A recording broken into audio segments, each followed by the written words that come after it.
আসসালামু আলাইকুম। প্রিয় দর্শক, অন্য মঞ্চের আমাদের আজকের অতিথি জনতার দলের চেয়ারম্যান ব্রিগেডিয়ার জেনারেল অবসরপ্রাপ্ত শামীম কামাল। জনাব শামীম কামাল, আপনাকে আমাদের অনুষ্ঠানে স্বাগত জানাচ্ছি। ধন্যবাদ। শামীম ভাই, আমি জানি আপনি এই মুহূর্তে অনেক দূরে আছেন, শুধু চীন থেকে আমাদের সঙ্গে যুক্ত হয়েছেন। এটা আমাদের খুবই সৌভাগ্য যে আপনি এত ব্যস্ততার মধ্যেও আমাদেরকে সময় দিয়েছেন। আজকে আসলে যে কারণে আপনাকে আমরা জরুরি ভিত্তিতে একটু চাচ্ছিলাম, সেটা হলো যে একটা কূটনৈতিক বিষয়, যে ভারতের পশ্চিমবঙ্গে আজকে নির্বাচনের রেজাল্ট ঘোষিত হলো। আমরা দেখলাম যে এখানকার মমতা বন্দ্যোপাধ্যায়, যে তৃণমূল কংগ্রেস, তাদের দীর্ঘ 15 বছরের টানা শাসনের পর বিজেপি সরকার, মানে বিজেপির যে দল, বিজেপির যারা প্রার্থী তারাই বিজয়ী হল। তার মানে এখন ওদের কেন্দ্রীয় বিজেপি, পশ্চিমবঙ্গ বিজেপি। তো এই যে কেন্দ্র এবং পশ্চিমবঙ্গে আমাদের প্রতিবেশী অংশ, যেটা দুই অংশে বিজেপির যে বিজয়, এটা আলটিমেটলি আমাদের রাজনীতিতে কি কোনো প্রভাব পড়তে পারে, অথবা আমাদের সঙ্গে ভারতের যে দ্বিপাক্ষিক বিষয়গুলো আছে সেখানে কোনো প্রভাব ফেলবে কিনা? আপনাকে ধন্যবাদ। আমি দূরে থাকা সত্ত্বেও আপনি আমাকে স্মরণ করেছেন, সুতরাং সেই প্রয়োজনে আমার সাড়া দেওয়াটা একদম অপরিহার্য দায়িত্ব। আপনি আমার প্রিয় ব্যক্তিত্ব এবং আপনার কথা এবং আপনার যে অবস্থান সবসময় আমি ফলো করি এবং অত্যন্ত নিষ্ঠার সাথে আমি মনে করি আপনি খুব একটা বড় ধরনের গুরু দায়িত্ব পালন করছেন বাংলাদেশের সাংবাদিকতার ক্ষেত্রে। যে আকাল যাচ্ছে তার মধ্যে আপনার সত্য ভাষণ অবশ্যই সবসময় প্রশংসার দাবি রাখে, কোনো সন্দেহ নেই। আর সেই জন্যই আমি যতই ব্যস্ততা থাকি না কেন আপনার অনুরোধকে উপেক্ষা করার আমি সাধ্য বা সাহস কোনটাই রাখি না। আপনি যে অনেক প্রসঙ্গটা কিছু। তুলেছেন এটা কিন্তু অত্যন্ত গুরুত্বপূর্ণ একটা বিষয় আজকে ঘটে গেল। জি। দীর্ঘদিন ধরে মমতা বন্দ্যোপাধ্যায় যেহেতু পশ্চিমবঙ্গে ছিলেন, এখন দেখুন বাংলাদেশের পেরিফেরিতে সেভেন সিস্টার্স এর কয়েকটা দেশ, বিশেষ করে কয়েকটা প্রদেশ, আসাম, ত্রিপুরা এবং পশ্চিমবঙ্গ, এই তিনটি জায়গার রাজনীতিতে বাংলাদেশের যেমন প্রভাব আছে, তেমন বাংলাদেশের কিন্তু এই তিনটা প্রদেশের রাজনীতির সরাসরি একটা প্রভাব রয়েছে।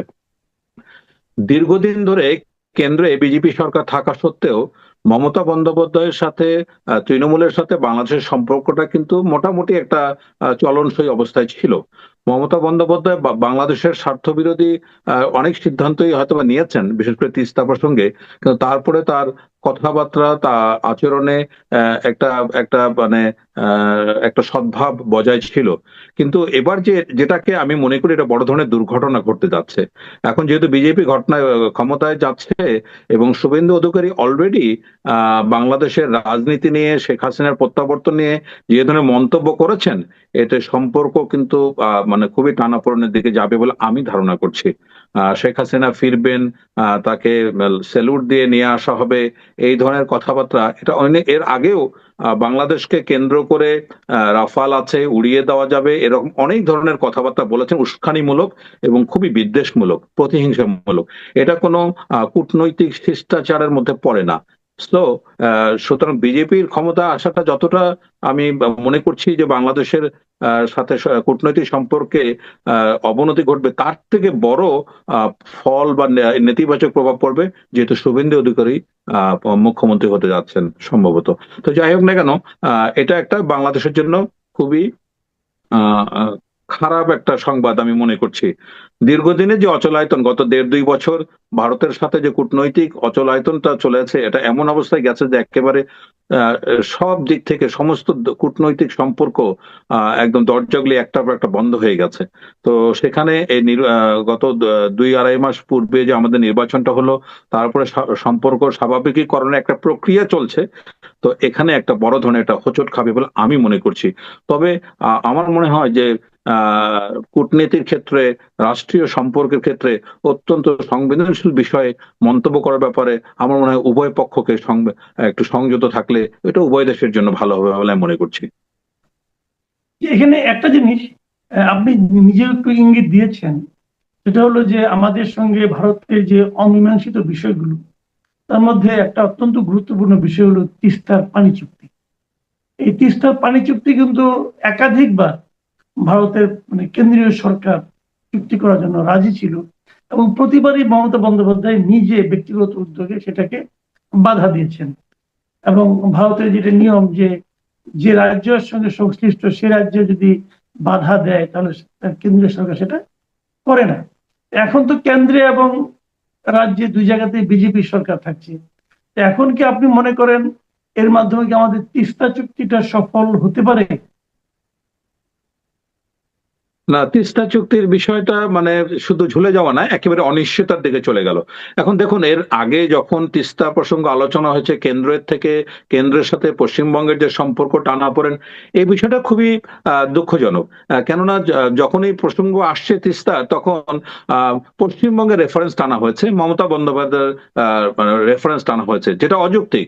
কেননা এক রাষ্ট্রের সাথে আর এক রাষ্ট্রের সম্পর্ক হতে পারে, ঢাকার সাথে দিল্লির আলোচনা হতে পারে, কিন্তু ঢাকার সাথে কলকাতার তো এই বিষয়ে আলোচনা হওয়ার কোনো সুযোগ নাই। কিন্তু যে বিষয়টা মানে মোটামুটি সহনীয় ছিল, মমতা বন্দ্যোপাধ্যায় তিস্তার পানির ব্যাপারে বিরোধিতা করলেও তার বাচন বা তার ভাষণ বা তার বক্তব্য অনেকটা সহনশীলতা পর্যায়ে ছিল।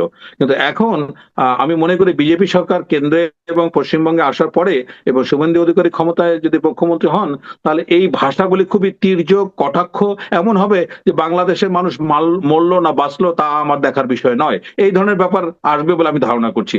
এবং তিস্তা ব্যাপারটাকে আমরা যত সহজ মনে করি, এত সহজ নয়। তিস্তার সাথে ভারতের পানির হিস্যা হচ্ছে সবচেয়ে গুরুত্বপূর্ণ একটা বিষয়, যেটা সমাধান ছাড়া কোনোভাবে কোনো ইতিবাচক ফলাফল আসবে না। এখন আমরা শুনতে পাচ্ছি যে তিস্তা মহাপরিকল্পনা নিয়ে গত সংসদেও সরকার এবং বিরোধী দল সবাই খুব আবেগী বক্তব্য দিচ্ছেন, কিন্তু বিষয়টা অত্যন্ত জটিল, এত সহজ নয়। এটা একটা বড় প্রজেক্ট, একটা মেগা প্রজেক্ট, এবং এখানে চীনের সহযোগিতা প্রয়োজন আছে, এখানে ভারতের নীতিগতভাবে ন্যায্য পানির হিস্যার ব্যাপারটা আছে, তারপরে একটা মহাপরিকল্পনা, তো অনেক কিছু এর সাথে জড়িত। এত সব কিছু মিলে এটাতে একটা জটিল পরিক্রমা, একটা জটিল কার্যক্রম, তাতে কোনো সন্দেহ নেই। কিন্তু তার মধ্যে আমি মনে করি যে পশ্চিমবঙ্গে বিজেপি সরকার গঠন করলে এবং সেখানে যদি শুভেন্দু অধিকারী মুখ্যমন্ত্রী হন, তাহলে তিস্তার যতটুকু সম্ভাবনা ছিল সেই সম্ভাবনাটুকু অনেকটাই মানে অনিশ্চয়তার দিকে যাবে বলে আমি ধারণা করছি। আচ্ছা, আপনি এর মধ্যে কিন্তু আরেকটা শুনেছেন, সেটা হলো আসামের যিনি মুখ্যমন্ত্রী এই যে বিশ্ব শর্মা, উনিও কিন্তু একটা কথা বলেছেন, একটা ইন্টারভিউ দিয়েছেন এর মাঝখানে বিবিসি হিন্দিকে, এবং সেখানে উনি খুব স্পষ্ট ভাষায় একটা কথা বলেছেন।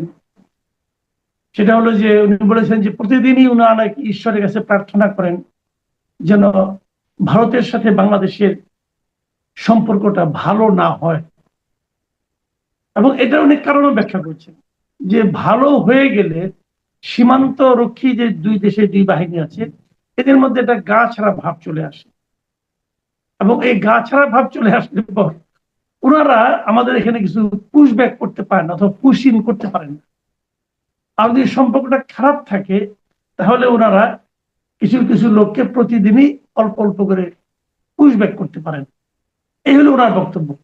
কাজে ওনার বক্তব্য হলো উনি চান যে ভারতের সঙ্গে যেন বাংলাদেশের সম্পর্ক ভালো না হয়। এখন এই কথাটা আমি বললাম, এটা নিয়ে আপনি বলবেন, দেশের সঙ্গে আরেকটু লেজ জুড়ে দিচ্ছি। আসামের সঙ্গে আমাদের সীমান্ত অবশ্যই আছে, ওখান থেকে কিছু পুশব্যাকের ব্যাপার স্যাপার আসছে, কিন্তু পশ্চিমবঙ্গের সঙ্গে তো আমাদের একটা বিশাল সীমান্ত আছে। আসামের যিনি মুখ্যমন্ত্রী উনিও বিজেপি, পশ্চিমবঙ্গেও বিজেপি, তাহলে কি আমাদের এই আশঙ্কাটা আগামীতে বেড়ে যাবে? না, এখানে যে বিষয়টা আমি প্রথমেই বলছিলাম যে এই তিনটি প্রদেশে, পশ্চিমবঙ্গ, অসম এবং ত্রিপুরা, এই তিনটা প্রদেশের রাজনীতির সাথে বাংলাদেশের একটা সম্পৃক্ততা রয়েছে, বিশেষ করে ত্রিপুরায় তো ভীষণভাবে। এখন কথা হলো যে এই অসমের মুখ্যমন্ত্রীর এই বক্তব্য রীতিমতো রাজনৈতিক, এবং ভোটের জন্য এই ধরনের কথাবার্তা বলে থাকেন, এবং তারই একটা অংশ বলে আমি মনে করছি। আপনি দেখুন যে আসামের সাথে মূলত বাংলাদেশের যে সমস্যা, সেটা হচ্ছে কিন্তু ন্যাশনাল সিটিজেনশিপ অ্যাক্ট, যেটা, সেটা নিয়ে প্রবলেম। 1955 সালের যে অ্যাক্ট, সেটাকে এখন নতুন করে রিনিউ করে 2014-তে যেটা বিজেপি সরকার আসার পরে করলো, এটাতে মূলত দেখা যাচ্ছে যে যত ধরনের মানে বাংলাদেশি মুসলমান যারা আছে, এটা তাদের উপরে খড়গ কিন্তু নেমে আসছে। সুতরাং সমস্ত মুসলমানদেরকে আসাম থেকে তাড়িয়ে দেওয়ার জন্য তারা এই প্রক্রিয়াটা হাতে নিয়েছে। সুতরাং এইটা বিরোধে একটা মানে মুসলিম বিরোধী একটা সেন্টিমেন্টকে ডেভেলপ করার জন্য এটা আসামের মুখ্যমন্ত্রী বলেছেন বলে আমি দৃঢ়ভাবে বিশ্বাস করি। এখন দেখুন একইভাবে এখন আসাম বলেন পশ্চিমবঙ্গ বলেন সব জায়গায় বিজেপি আসছে, কোনো সন্দেহ নেই, বিজেপি ক্ষমতায় যাচ্ছে, কিন্তু এটাতে আলটিমেটলি বাংলাদেশের সাথে দ্বিপাক্ষিক সম্পর্কের ক্ষেত্রে বড় ধরনের একটা টানাপোড়েন সৃষ্টি হবে, তাতে কোনো সন্দেহ নেই। আপনি শুধুমাত্র যদি এই ন্যাশনাল সিটিজেনশিপ অ্যাক্ট বলেন বা আপনি তিস্তা চুক্তির পানির কথা বলেন, অনেকগুলি আন্তর্জাতিক বিষয় কিন্তু এখন সামনে চলে আসবে। যেমন আমি একটু উদাহরণ দেই যে তিস্তা কিন্তু আন্তর্জাতিক পানি প্রবাহ হিসাবে ইন্টারন্যাশনাল যে ওয়াটার প্রোটোকল আছে, পানি প্রবাহের যে আইন আছে 1977 সালে, সেটা কিন্তু মানে বাংলাদেশের সিগনেটরি না এবং ভারতও সিগনেটরি না। এখন যদি স্বাক্ষর না করে কোনো দেশ, তাহলে তাকে তো আপনি বাধ্যতামূলক আনতে পারেন না। বাংলাদেশ সম্ভবত ভিয়েতনাম 34তম দেশ সিগনেচার করেছে, তারপরে বাংলাদেশে কিন্তু স্বাক্ষর করা উচিত ছিল, কিন্তু গত 15 বছর বাংলাদেশ স্বাক্ষর করে নেই। সুতরাং এই যে বিষয়গুলি এখন নতুন করে আসবে এবং একটার পর একটা জটিলতা, এবং সামনে আবার গঙ্গা চুক্তি আসছে। সুতরাং দেখুন গঙ্গা চুক্তি কিন্তু ডিসেম্বরে মেয়াদ শেষ হয়ে যাচ্ছে। সুতরাং অনেকগুলি বিষয় কিন্তু দ্বিপাক্ষিক বিষয় কিন্তু এখন সামনে এসে হাজির হয়ে দাঁড়াচ্ছে। কিন্তু এর মধ্যে যদি এখন উভয় দেশ মানে কূটনীতির ক্ষেত্রে যদি সহনশীল এবং সৌহার্দ্যমূলক আচরণ না করে, তাহলে কিন্তু উভয় দেশে ক্ষতিগ্রস্ত হবে, কোনো সন্দেহ নাই। এবং যে সম্পর্কটা টানাপোড়েন থেকে উঠে আসার চেষ্টা করা হচ্ছে, সেটা কিন্তু আরো খারাপের দিকে যাবে। সুতরাং আমি মনে করি ভারত বাংলাদেশের বৃহত্তম প্রতিবেশী দেশ, এটাকে আমরা তো অস্বীকার করতে পারবো না। আমরা আমাদের কোনোদিন নেইবারকে চেঞ্জ করতে পারবো না, প্রতিবেশীকে চেঞ্জ করতে পারবো না, কিন্তু প্রতিবেশীর ক্যারেক্টার, তাদের অ্যাটিটিউডকে তো চেঞ্জ করতে পারবো। এক্ষেত্রে আমি কিন্তু ভারতের থেকে বাংলাদেশের যারা রাষ্ট্র ব্যবস্থা, যারা রাজনৈতিক দলগুলো ক্ষমতায় ছিল, আমি তাদের সমালোচনা বেশি করব। কারণ তারা যেভাবে বাংলাদেশের স্বার্থকে বিকিয়ে দিয়েছে বিগত সময় 54 বছর, যে সব সরকারি, আমি এককভাবে কোনো সরকারকে দোষারোপ করতে চাই না।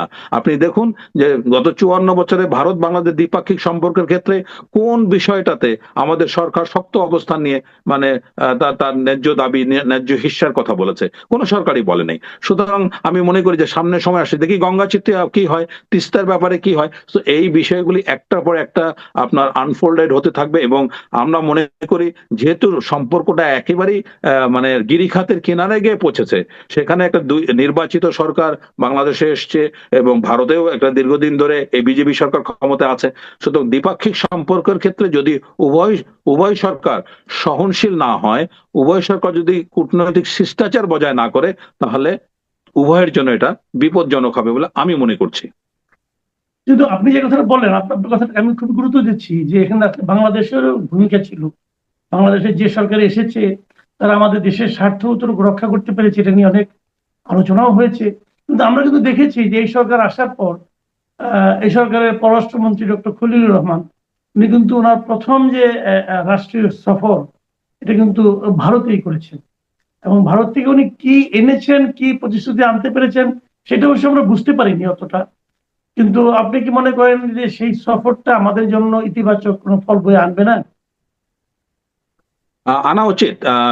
পররাষ্ট্রমন্ত্রী গেছেন, মানে পররাষ্ট্র উপদেষ্টা গেছেন, দ্বিপাক্ষিক আলোচনা হয়েছে, সৌহার্দ্যপূর্ণ আলোচনা হয়েছে।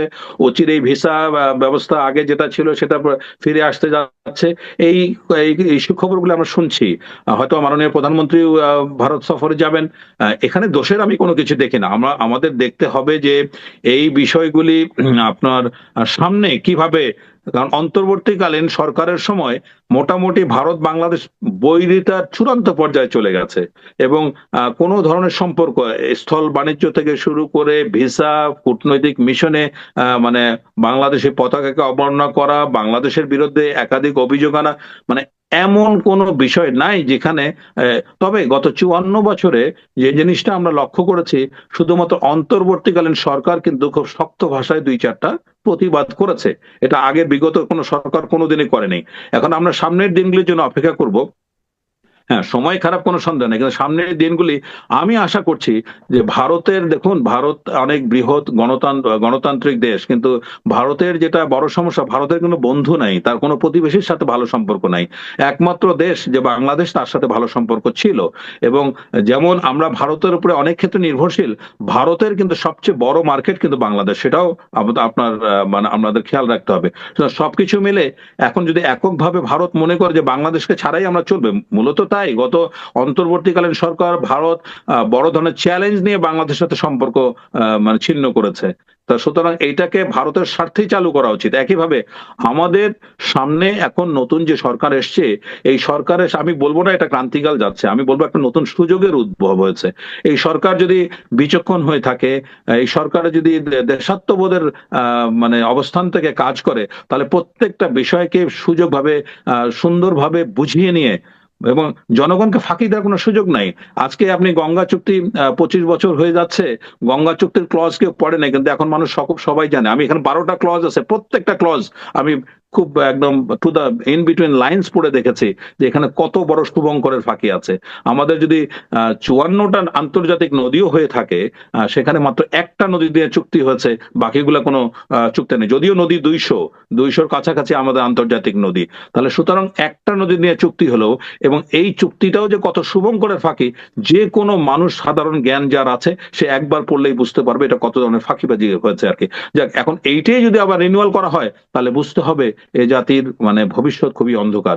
এবং আমরা মনে করি যে এই সরকারকে আমাদের সময় দেওয়া উচিত, সুযোগ দেওয়া উচিত, এবং তারা যেন বিচক্ষণতার সাথে এই বিষয়টাকে হ্যান্ডেল করে। আমরা দেখবো যে সামনে ভারত বাংলাদেশ সম্পর্কের ক্ষেত্রে বাংলাদেশ সরকারের ভূমিকা কি, চুক্তি কি, দ্বিপাক্ষিক বাণিজ্য কি, বাণিজ্য যে ঘাটতি আছে সেটা নিষ্পত্তি করতে পারছে কিনা, সিটিজেনশিপ অ্যাক্টের মতো মানে কি বলে স্টুপিড জিনিসপত্র নিয়ে কোন ধরনের আরো আগা বাড়া হচ্ছে কিনা, পুশিন হচ্ছে কিনা, এই জিনিসগুলোকে আমরা সামনে লক্ষ্য করব। এগুলো যদি ভালো যায় আচ্ছা, তাহলে ভালো কথা। আমরা একটা শেষ প্রসঙ্গটা তুলছি, আমি আলোচনাটা শেষ করবো এখন। যে ভারতের অ্যাটিচিউডটা কেমন হলো এবং তারা আসলে কি করতে চায়, তার কিছু ইঙ্গিত কিন্তু আমরা পাচ্ছি এইভাবে। ভারত বাংলাদেশের জন্য একটা মানে এমন একটা কাজ করেছে যেটাকে আগে কখনো করেনি। সেটা হলো বাংলাদেশে যে তাদের নতুন রাষ্ট্রদূত হিসেবে যাকে ওনারা মনোনয়ন দিয়েছেন, দীনেশ ত্রিবেদী, এই ভদ্রলোক মানে এই প্রথমবারের মতো বাংলাদেশে ওনারা একজন কূটনীতিকের পরিবর্তে একজন রাজনৈতিক ব্যক্তিত্বকে মনোনয়ন দিলেন। এবং এই দীনেশ ত্রিবেদী আপনি জানেন উনি বিজেপি ছিলেন এবং বিজেপির মন্ত্রীও ছিলেন। তো তাকেই এখানে দেওয়া হলো, এই যে চেঞ্জটা ওনারা করলেন পলিসিগত, এটা কি কোনো আপনি কোন রকম এর কোন ইঙ্গিত পান কিনা এখান থেকে তারা আমাদের সম্পর্কে কি করতে চায় আসলে?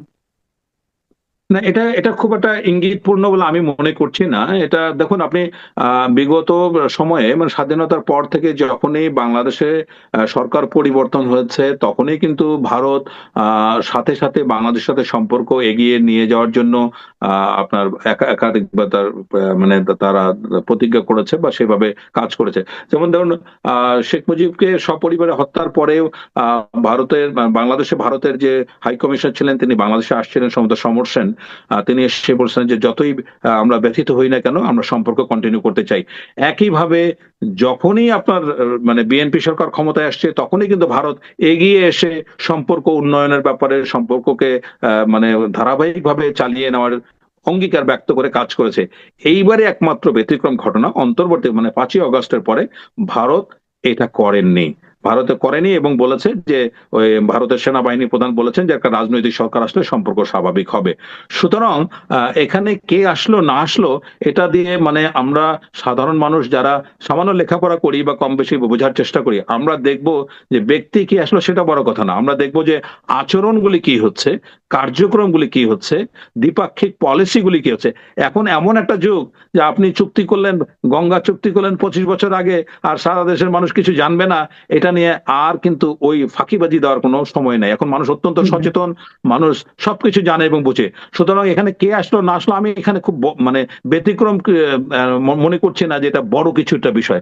হয়তোবা তার রাজনৈতিক প্রজ্ঞা ভালো বা এমন একজন মানুষকে দিয়েছে। আমরা মাঝে শুনেছিলাম একজন মুসলমান রাষ্ট্রদূত দেওয়ার। সো দিজ আর এগুলি হচ্ছে এক ধরনের হাইপোথেসিস, এক ধরনের নতুন নতুন ট্যাবলেট বিক্রি করার প্রক্রিয়া। সুতরাং সুতরাং আমাদের সচেতন থাকতে হবে যে কে আসলো, সেটা ইম্পর্টেন্ট না, কি কাজ হলো দ্যাট ইজ ইম্পর্টেন্ট। এইদিকে বাংলাদেশ সরকার কি মনোভাব পোষণ করে, কি পলিসি অবলম্বন করে, এবং ভারত সরকার কি রকম আচরণ করে, এবং কি ধরনের পলিসি বা এই সৌহার্দ্যমূলক সম্পর্ক তারা চান কিনা, এটার উপর নির্ভর করে ভবিষ্যতের সম্পর্ক। এখন আপনি দেখুন 5ই আগস্টের পরে কিন্তু বাংলাদেশের সেন্টিমেন্টটা ভারত বিরোধী চলে গেছে। এটাকে ভারতের দায়িত্ব, এবং বাংলাদেশ সরকার অবশ্যই সেখানে সহযোগিতাপূর্ণ আচরণ করবে, এবং দ্বিপাক্ষিক সম্পর্কটাকে যত উন্নত করতে পারবে দুই দেশের জন্য ততই কল্যাণ দ্রুত আসবে বলে আমি মনে করছি। জি, অনেক ধন্যবাদ আপনাকে। অনেক ধন্যবাদ ব্রিগেডিয়ার শামীম কামাল। প্রিয় দর্শক, আপনারা শুনলেন যে সুদূর চীন থেকে আমাদের সঙ্গে যুক্ত হয়েছিলেন। এটা আসলে আমার বলার অপেক্ষা রাখে না, কারণ আমার ধারণা আপনারা দেখেছেন যে নেটওয়ার্কের একটু ঝামেলা আছে।